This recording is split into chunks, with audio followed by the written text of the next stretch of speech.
अनस की स्टोरी में आपका स्वागत है। आज फिर हम एक नई कहानी लेकर आपके सामने उपस्थित हैं। तो चलिए शुरू करते हैं आज की कहानी।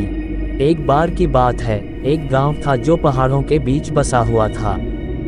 गांव के लोग बहुत ही खुशहाल और मेहनती थे।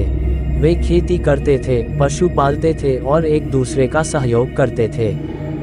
गांव में एक छोटा सा मंदिर भी था जहां लोग पूजा पाठ किया करते थे। एक दिन गांव के एक युवक का नाम रवि अपने दोस्तों के साथ पहाड़ों पर घूमने गया था। वे लोग पहाड़ों के ऊपर एक ऊंची चोटी पर चढ़ गए। वहां से उन्हें गांव का बहुत ही सुंदर नज़ारा दिखाई दिया। तभी उन्हें एक अजीब सी आवाज़ सुनाई दी। आवाज़ बहुत ही भयानक थी। रवि और उसके दोस्तों ने आवाज़ की तरफ देखा तो उन्होंने देखा कि एक बुरी औरत पहाड़ों के बीच से आ रही है। बुरी औरत बहुत ही डरावनी थी। उसकी आंखें लाल थीं और उसके दांत बहुत बड़े थे। रवि और उसके दोस्तों को बहुत डर लगा। वे भागने लगे। बुरी औरत भी उनके पीछे भागने लगी। रवि और उसके दोस्त पहाड़ों के बीच भागते रहे। वे बहुत थक चुके थे। तभी उन्हें एक गुफा दिखाई दी। वे गुफा में घुस गए। बुरी औरत भी गुफा में घुसने लगी। रवि और उसके दोस्तों ने गुफा का दरवाज़ा बंद कर दिया। बुरी औरत गुफा के बाहर खड़ी होकर रोने लगी। वह रवि और उसके दोस्तों को खाने के लिए बहुत बेताब थी, लेकिन गुफा का दरवाज़ा बहुत मजबूत था। बुरी औरत दरवाज़ा नहीं खोल पा रही थी। रवि और उसके दोस्तों ने बहुत राहत की सांस ली। वे गुफा के अंदर बैठे रहे। वे बहुत थक चुके थे। कुछ देर बाद वे सो गए।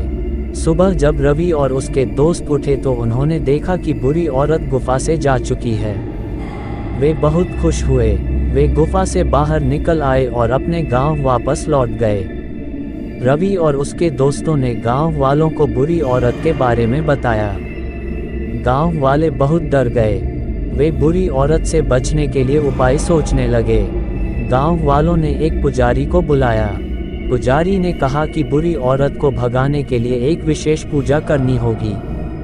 पुजारी ने गांव वालों को पूजा के लिए तैयार रहने को कहा। अगले दिन पुजारी ने गांव वालों के साथ मिलकर एक विशेष पूजा की। पूजा के दौरान पुजारी ने बुरी औरत को भगाने के लिए मंत्र पढ़े। पूजा के बाद गांव वालों ने बुरी औरत के नाम पर एक कांटा गाड़ दिया। पूजा के बाद गांव वालों को लगा कि बुरी औरत अब कभी नहीं आएगी, लेकिन वे गलत थे। बुरी औरत फिर से आई। इस बार वह बहुत ही गुस्से में थी। वह गांव वालों को मारने के लिए आई थी। बुरी औरत ने गांव वालों पर हमला कर दिया। गांव वाले बुरी औरत से बहुत डर गए। वे भागने लगे। बुरी औरत ने कई गांव वालों को मार डाला। गांव में बहुत हाहाकार मच गया। गांव वाले बहुत परेशान थे। वे नहीं जानते थे कि बुरी औरत से कैसे बचें। तभी गांव में एक बुजुर्ग आदमी आया।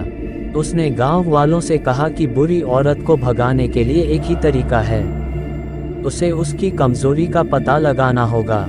बुजुर्ग आदमी ने गांव वालों को बताया कि बुरी औरत को सोने के बाद ही मारा जा सकता है। जब वह सोती है तो उसके शरीर से एक विशेष शक्ति निकलती है। उस शक्ति को नष्ट करने से बुरी औरत मर जाएगी। गांव वालों ने बुजुर्ग आदमी की बात मानी। उन्होंने एक योजना बनाई।